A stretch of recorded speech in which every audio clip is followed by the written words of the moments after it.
بسم اللہ الرحمن الرحیم۔ قبر میں فرشتے انسان سے کیا سوالات کریں گے؟ قبر میں فرشتوں کے سوالات۔ حدیث میں آتا ہے کہ نبی اکرم صلی اللہ علیہ وآلہ وسلم نے ارشاد فرمایا کہ جب بندے کو دفن کیا جاتا ہے تو دو فرشتے جن میں سے ایک کا نام منکر اور دوسرے کا نام نکیر ہوگا، اللہ کی طرف سے آتے ہیں۔ ان فرشتوں کی حالت بڑی خطرناک قسم کی ہوتی ہے۔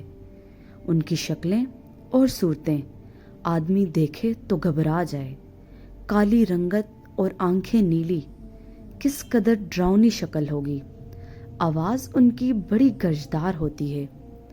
ہاتھ میں ان کے گرز ہوتے ہیں اور وہ ان کو لے کر آتے ہیں اور آدمی سے سوال کرتے ہیں۔ وہ سوال کیا ہوتا ہے؟ سوال نمبر 1، مر ربک، تیرا رب کون ہے؟ دوسرا سوال یہ ہوگا، ما دینک، تیرا دین کیا ہے؟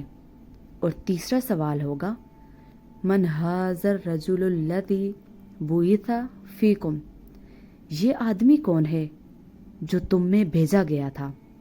ان کو پہچانتے بھی ہو یا نہیں؟ مومن اس کو صحیح صحیح جواب دے دے گا۔ فرشتے کہیں گے کہ ہم جانتے تھے تو ایسا ہی جواب دیے گا۔ پھر آسمان سے ایک منادی آواز دے گا کہ میرے بندے نے سچ کہا، اس کے لیے جنت کا بچھونا لگاؤ اور جنت کا اس کو لباس پہناؤ اور جنت کی جانب دروازہ کھول دو، نیز اس کے لیے تحت نظر قبر کو وسیع کر دیا جائے گا۔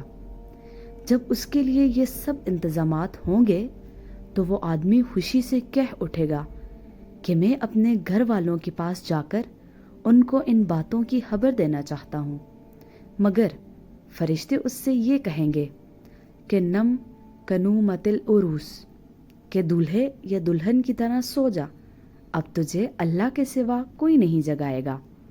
اور اگر وہ مرنے والا کافر یا منافق ہوگا تو جواب میں ہائے ہائے کہے گا اور کہے گا کہ میں کچھ نہیں جانتا، لوگ جو کہتے تھے میں بھی وہی الٹی سیدھی کہہ دیا کرتا تھا۔ آسمان سے آواز آئے گی کہ اس نے جھوٹ کہا ہے، اس کو جہنم کا لباس پہناؤ اور آگ کا بچھونا لگا دو اور دوزخ کی طرف سے دروازہ کھول دو، نیز اس کے لیے قبر کو اس قدر تنگ کر دیا جائے گا کہ اس کی ایک جانب کی پسلی دوسرے جانب کی پسلیوں میں گھس جائے گی۔ نعوذ باللہ۔ غور کرو قبر کی منزل کس قدر قابل عبرت ہے۔ اگر ایمان و عمل ہوگا تو اس کے لیے قبر جنت ہے، ورنہ قبر جہنم ہے۔ قبر میں کوئی بھی ساتھ نہیں آئے گا۔ قبر میں کون ساتھ آئے گا؟ نہ باپ آئے گا، نہ بیٹا آئے گا۔ سارے لوگ قبر پر آ کر دفن کر کے چلے جائیں گے۔ دنیا میں بہت چاہنے والے تھے، بہت دوست تھے، لیکن وہاں اپنی دوستی کا اظہار کرتے ہوئے کوئی نہیں کہے گا کہ میرا دوست مر کے قبر میں جا رہا ہے، میں بھی اس کے ساتھ جا کر سو جاؤں گا۔ بیوی شوہر کے ساتھ نہیں جائے گی، شوہر بیوی کے ساتھ نہیں جائے گا۔ ماں بہت محبت کرتی تھی، لیکن مرنے کے بعد بچے کو ہاتھ بھی نہیں لگاتی ہے، ڈر کے بھاگ جاتی ہے۔ اس طرح ماں باپ تک دور ہو جاتے ہیں، کوئی قبر میں ساتھ نہیں آتا۔ جیسے ایئرپورٹ پر بھی ہوتا ہے کہ پہنچانے والے آتے ہیں تو بس وہیں سے رخصت ہو جاتے ہیں، اندر کون جائے گا؟ کوئی نہیں، سب باہر باہر سے رخصت ہو جاتے ہیں۔ اب اکیلے ہی جانا ہے۔ اندر جو بھی حالات پیش آ جائیں اس کو سنبھال لینا ہے۔